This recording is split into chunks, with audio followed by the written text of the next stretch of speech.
25 de agosto é o Dia do Soldado. A data lembra o aniversário de um dos maiores personagens da história militar brasileira, o Duque de Caxias. Luiz Alves de Lima e Silva nasceu no Rio de Janeiro, no começo do século XIX. Herdeiro de uma família com grande tradição, era filho do marechal de campo Francisco de Lima e Silva, uma das figuras mais influentes do Império. Já aos 5 anos de idade, Luiz foi feito cadete. Aos 19, recebeu das mãos do próprio Dom Pedro a primeira bandeira do Império do Brasil. Em 1823, Luiz Alves enfrentou o primeiro combate. Seu regimento foi à Bahia, com a missão de expulsar as tropas portuguesas. Ao voltar vitorioso, recebeu o título de que mais se orgulhou na vida, o de veterano da independência. Nos anos que se seguiram, esteve na Guerra da Cisplatina, assumiu o comando do Batalhão do Imperador e foi convocado para a pacificação de lutas internas, como a Balaiada, na província do Maranhão. Pela habilidade com que controlou a insurreição, foi promovido a coronel e recebeu seu primeiro título de nobreza. Ele concede a anistia aos balaios, não é? E estavam concentrados na cidade de Caxias, no Maranhão, e por isso ele, pelo êxito da ação, recebe o título de Barão de Caxias, o título honorífico de Barão de Caxias, porque debelou o foco central, mais forte, do inimigo, que era a cidade de Caxias. No sul do Brasil, outra revolta ameaçava a unidade do Império. Gaúchos, insatisfeitos com a centralização do poder no Rio de Janeiro, organizaram-se numa revolução separatista, chamada de Guerra dos Farrapos. Caxias foi chamado para solucionar a crise. Seu principal objetivo era garantir a integridade territorial brasileira.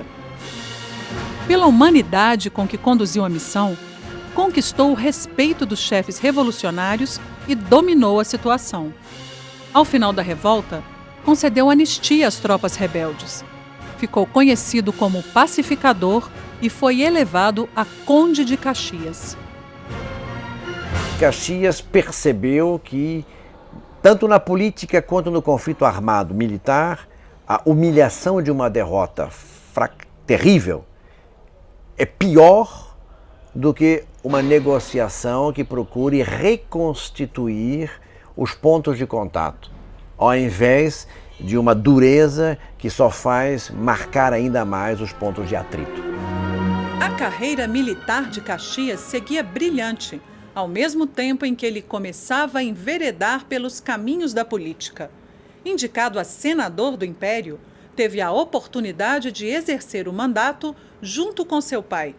Mas em pouco tempo, ele trocou as discussões políticas pelas estratégias militares. A iminência de uma nova guerra nas fronteiras ao sul do Brasil o levou de volta ao campo de batalha, dessa vez contra o ditador argentino Juan Manuel Rosas e seu aliado uruguaio, Manuel Oribe. Ao final da campanha, recebeu o título de Marquês de Caxias, atingiu o posto de Marechal do Exército e passou a ocupar posições importantes, como ministro da Guerra e presidente do Conselho de Ministros. O Império do Brasil firmava-se como a nação mais influente e bem organizada da América do Sul. Mas essa posição desagradava países como o Paraguai. Sob a alegação de que seus vizinhos ameaçavam a soberania do país, o marechal paraguaio Solano Lopes preparou sua nação para o combate. A Guerra do Paraguai foi o maior e mais sangrento conflito armado internacional ocorrido no continente americano. Também chamada de Guerra da Tríplice Aliança, envolveu Brasil, Argentina e Uruguai em luta contra as tropas de Solano Lopes. As batalhas aconteciam na região da bacia do Rio da Prata. Quem controlasse os rios ganharia a guerra. No princípio, as tropas reunidas pela aliança não chegavam a 1/3 das forças paraguaias. A infantaria brasileira era formada pelos chamados voluntários da pátria, que vinham de várias regiões do país. Em Tuiuti, aconteceu a maior batalha campal da história da América do Sul, deixando um saldo de 10.000 mortos. A derrota das forças aliadas em Curupaiti levou o imperador Dom Pedro II a apelar para o prestígio e a experiência de Caxias. Ao assumir o comando como chefe das forças brasileiras, ele dedicou-se a assistir os feridos, fortalecer a disciplina e reorganizar os batalhões. Acabou assumindo o comando geral das tropas aliadas, no lugar do presidente argentino Bartolomeu Mitre. Sua liderança no campo de batalha foi fundamental para motivar os soldados. Então Caxias, com 65 anos de idade, veja que em Tororó a ponte aquela que estava tomada entre brasileiros e paraguaios, tomada e retomada várias vezes. Aí chegou uma hora que ele viu que só o exemplo pessoal de coragem e bravura é que faria com que aquela ponte fosse retomada. Se põe à frente das tropas, desembainha sua espada, a galope, a cavalo e brada: sigam-me os que forem brasileiros. E aquela ponte é tomada definitivamente.